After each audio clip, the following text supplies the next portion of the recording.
Hello दोस्तों, नमस्कार। MK technical solution में आप सभी का स्वागत है। आज हम लोग जानने वाले हैं ट्रेन कंपनी का डक्टेबल एयर कंडीशनिंग है, इसका वायरिंग डायग्राम के बारे में जानने वाले हैं। तो चलिए हम लोग वीडियो को स्टार्ट करते हैं और चेक करते हैं स्टेप बाय स्टेप वायरिंग। तो सबसे पहले मैं आप लोग को बता दूं, इसमें देख सकते होंगे कि इसका जो वायरिंग डायग्राम है, हमारा जो अन्य डक्टेबल एयर कंडीशनिंग है उसके वायरिंग डायग्राम से इसका डिफरेंस है।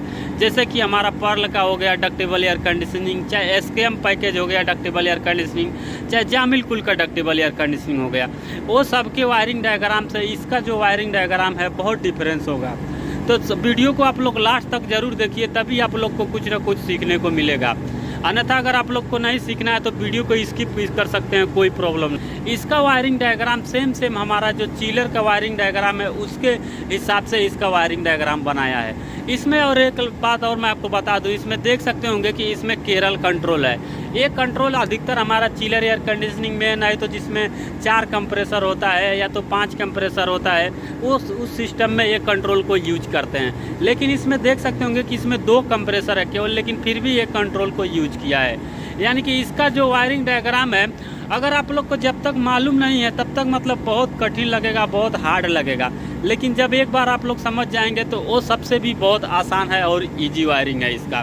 तो कंट्रोल के लिए क्या किया गया, लोग एक यहाँ से L1 से फेस लिया है और न्यूट्रल, फेस न्यूट्रल सीधा हमारा कहाँ पे आया है, MCB में आया है। अगर ये हमारा MCB सही है, यहाँ से अगर MCB ऑन है तो हमको यहाँ से पावर आउटपुट मिलता है। यहाँ से देख सकते होंगे कि आप लोग यहाँ पे 2 फेस आउटपुट मिला और 2 न्यूट्रल भी आउटपुट मिला।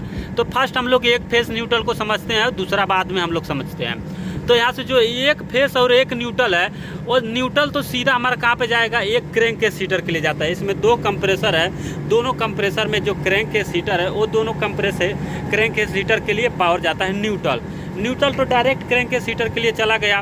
फेस निकलेगा, जो फेस पावर वो सीधा हमारा जाता है कंप्रेसर 1 और कंप्रेसर 2 है, इसका दोनों कॉन्टेक्टर का NO में पावर जाएगा।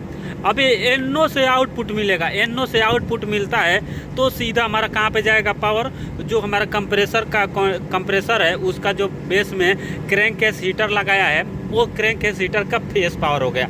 अब हमारे क्रैंक केस हीटर को फेस भी मिल गया और न्यूट्रल भी मिला। अब हमारा क्रैंक केस हीटर वर्किंग में हो गया। अब यहाँ से जो दूसरा फेस न्यूट्रल था, यहाँ से जो दूसरा फेस न्यूट्रल निकला था, अब ये दूसरा फेस न्यूट्रल कहाँ पे जाता है, एक न्यूट्रल तो सीधा हमारा आ जाता है यहाँ पे पावर सप्लाई पे डायरेक्ट आ जाएगा। और फेस यहाँ से जो निकला है वो फेस पावर सीधा हमारा कहाँ पे जाता है, इसमें आएगा SSP PR में आएगा, जिसको UBM भी बोलते हैं लोग, PLP भी बोलते हैं और VMB भी बोलते हैं इसको। इसका मतलब अलग अलग जगह पे अलग अलग नाम है, लेकिन काम सब एक ही करता है। इसका काम है कि अगर हमारे सिस्टम में कभी इन केस 2 फेस हो गया, सिंगल फेस हो गया, उसी टाइम पावर सप्लाई को यहाँ से ऑफ करता है और हमारा जो सिस्टम है, कंप्रेसर हो गया चाहे कंडेंसर मोटर हो गया 3 फेस का, कुछ भी मतलब जलने से बच जाता है। उसी के सेफ्टी के लिए ये डिवाइस लगाया जाता है। जब हमारा ये डिवाइस का आउटपुट फेस मिलेगा वो सीधा हमारा कहाँ पे आता है, ये पावर सप्लाई में आएगा। अब ये पावर सप्लाई में आप लोग देखे होंगे जगह जगह पे, जैसे कि SKM कंपनी का डक्टेबल हो गया, चाहे जामिल कुल का डक्टेबल एयर कंडीशनिंग हो गया, चाहे पर्ल का डक्टेबल एयर कंडीशनिंग हो गया, चाहे पैकेज एयर कंडीशनिंग को ले लीजिए। वहाँ पे क्या किया है, इसमें ट्रांसफार्मर लगाया है। ट्रांसफार्मर का वहाँ पे काम है 220 वोल्ट को 24 वोल्ट में कन्वर्ट करना। सेम इसका भी वही काम है। यहाँ पे काम क्या करता है, 220 वोल्ट को 24 वोल्ट में कन्वर्ट करता है। वो भी 24 वोल्ट क्या रहता है, इसका DC है, उसमें क्या करता है 24 वोल्ट AC कन्वर्ट करके देता है। लेकिन ये क्या करता है 24 वोल्ट DC कन्वर्ट करता है। तब 24 वोल्ट यहाँ से हमको जब आउटपुट मिलेगा, आप लोग देख सकते होंगे कि यहाँ पे प्लस माइनस खुद राइटिंग किया है। आप लोग को समझ में आ जाएगा कि यहाँ पे DC पावर है, प्लस माइनस देखिए राइटिंग भी है। तो यहाँ से 24 वोल्ट DC आउटपुट मिलेगा। वो DC पावर सीधा हमारे यहाँ पर आता है जो मेन मदरबोर्ड है, यहाँ पे देख सकते होंगे कि मेन मदरबोर्ड है, इसमें आएगा। अब ये पावर इसको मिला, हमारा ये मेन मदरबोर्ड ऑन हो गया है। अब इसमें हमारा जो मेन मदरबोर्ड अगर हम लोग यहाँ से चेक करेंगे, कुछ अलार्म नहीं है, हमारा मेन मदरबोर्ड खुद चेक करता है। इसमें सेम इसका जो डायग्राम है सेम एक चिलर एयर कंडीशनिंग के जैसा है। जैसे चिलर में हम लोग काम करेंगे तो उसमें अगर कुछ भी अलार्म रहेगा तो यहाँ पे सिस्टम अलार्म का जो लाइट जो है यहाँ पे रेड जलेगा और जो हमारा सिस्टम है वो बंद रहेगा। जब हम लोग आएंगे इसको चेक करेंगे, यहाँ पे चेक करेंगे तो इसको अलार्म रीसेट करेंगे।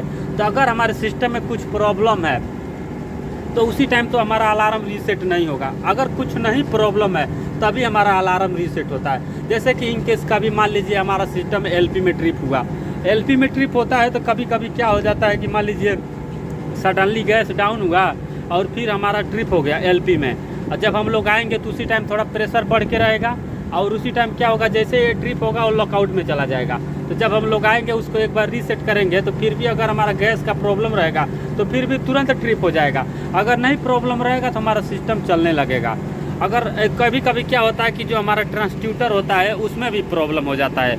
तो इसमें आप लोग को मैं बता दूँ, देखिए इसका इस तरीके से चेक करते हैं। अगर अलार्म कुछ नहीं रहेगा तो हमारा सिस्टम रनिंग में रहेगा। अभी यहाँ पे जो नीचे का साइड में है देखिए, इसमें से सब इसका HPLP जो भी HPLP है, चाहे हमारा जो कंप्रेसर का वो सक्शन लाइन का टेम्परेचर हो गया, चाहे हमारा एयर फ्लो का हो गया, इसमें देखिए एयर फ्लो भी स्विच भी लगाया गया है। इसमें हमारा जो रूम टेम्परेचर भी ये सब देखता है। आप लोग जैसा कि देख पा रहे हो, देखिए इनलेट एयर टेम्परेचर अभी कितना है 22.5 डिग्री, आउटलेट एयर टेम्परेचर कितना है 14.3 डिग्री। इसमें अभी क्या दिखा रहा है, यूनिट ऑन है हमारा। ओके, तो इस तरीके से इसमें रहता है। नीचे के साइड में हमको अगर कभी भी चेक करना है तो हमको DC वोल्टेज यहाँ पे मिलेगा, लेकिन जो इसका आउटपुट है इसमें AC वोल्ट है, AC वोल्ट। अब यहाँ से हम लोग समझते हैं, अब हम लोग कंप्रेसर का कमांड समझते हैं। तो कंप्रेसर का कमांड कहाँ से मिलेगा और कंडेंसर मोटर का कमांड कहाँ से मिलेगा, सोलोनाइड का कमांड कहाँ से मिलेगा।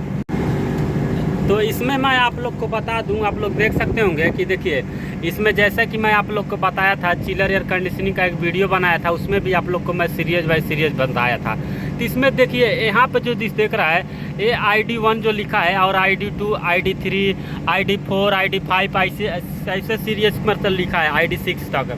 तो इस सब में क्या है, जो ये मान लीजिए हमारा कंप्रेसर नंबर 1 का LP स्विच हो गया, कंप्रेसर नंबर 2 का LP स्विच हो जाता है, कंप्रेसर नंबर 1 का हाई प्रेशर स्विच हो गया, कंप्रेसर नंबर 2 का हाई प्रेशर स्विच है। ये सब का हमारा जो HPLP है वो सब का रिटर्न हमको यहाँ पे मिलता है। अब ये सब अगर बराबर है तो हमको यहाँ पे चेक करेगा। अब उसके बाद हमको यहाँ से पावर आउटपुट करता है। तो जो कंप्रेसर के लिए हमारा कमांड जाएगा, कंप्रेसर नंबर 1 के लिए कमांड देख सकते होंगे कि N01 यहाँ पे लिखा है, और यहाँ पे कंप्रेसर नंबर 2 के लिए N02 लिखा है, यहाँ पे देख सकते होंगे। तो कंप्रेसर नंबर 1 के लिए कमांड यहाँ से जाएगा, कंप्रेसर नंबर 2 का कमांड ये है। तो ये कंप्रेसर नंबर 1 का कमांड सीधा हमारा कहाँ पे जाता है, N01 निकलेगा तो सीधा आके हमारा कंप्रेसर नंबर 1 का जो कॉन्टेक्टर है इसका कॉइल बोल्ट पकड़ेगा। आप लोग बैक साइड में आप लोग देख सकते होंगे कि N01 लिखा है। उसी प्रकार से हमारा जो कंप्रेसर नंबर 2 का अगर कमांड है तो यहाँ से निकलेगा N02, आप लोग देख सकते होंगे कंप्रेसर नंबर 2 का कमांड हो गया। अब हमारा कंप्रेसर नंबर 2 और कंप्रेसर नंबर 1 दोनों रनिंग में हो गया। कंडेंसर मोटर के लिए पावर जा रहा है, यहाँ से देखिए N07 जो लिखा है, देखिए N07 यहाँ से निकलेगा और सीधा हमारा जाता है यहाँ पे कंडेंसर मोटर का। देख सकते होंगे कि कंडेंसर मोटर का जो कॉन्टेक्टर है उसके बैक साइड में आप लोग देख सकते होंगे कि N07 राइटिंग है वहाँ पे। तो यहाँ से इसका कंडेंसर मोटर के लिए पावर निकलेगा और सीधा हमारा यहाँ पे आके इसका कॉइल बोल्ट पकड़ेगा, हमारा कंडेंसर मोटर भी रनिंग में हो जाएगा।